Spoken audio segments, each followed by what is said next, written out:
It's not only what we dig out of the ground that's in big demand overseas at the moment. Some of our design talent are finding their skills are very welcome offshore, particularly in China. For one local company, expanding to foreign shores has not only doubled its income, it's increased its creative opportunities.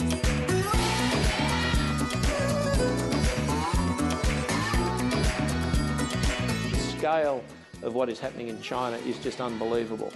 There are 400 million people in China at the moment that are living in what the Chinese consider to be substandard housing. That's roughly 20 times the population of Australia that the Chinese government wants to rehouse, re-educate. They want modern office buildings, they want modern factories. It's this kind of rapid development that's transforming this mid-sized suburban architectural practice into a successful international company.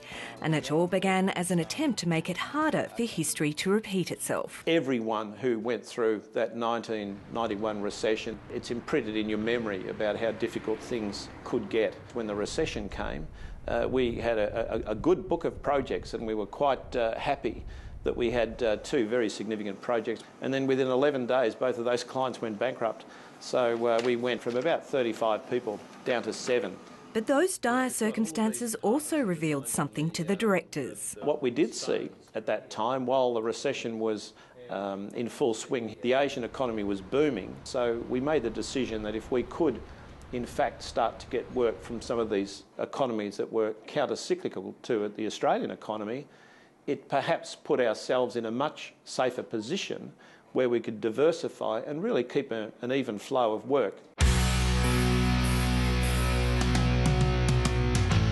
CK Designworks' foray offshore began in 2007 in that capital of Middle East excess, Dubai. And it was actually a lot easier for us to set up internationally than we thought.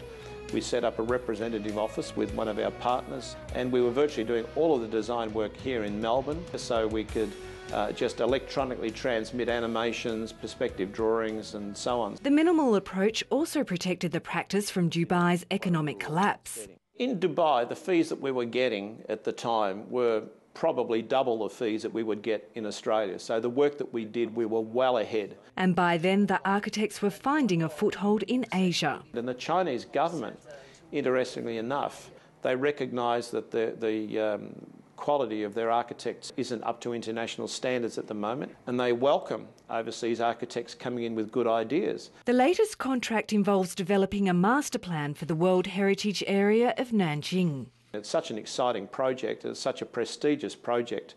It's 40 square kilometres of mountain, lakes and heritage areas, and we're looking at how do you get 10 to 15 million local tourists into an area without wrecking it by putting roads right through. We've now got work coming in from Shanghai and Chengdu and Wuhan and Dalian and hopefully Beijing shortly. The overseas work has doubled the company's income in just 4 years. It probably represents close to 50% of our fee income now, and we find that a fairly healthy arrangement because if we have too much of our fee income coming from overseas, we're really worried about fluctuations in the dollar.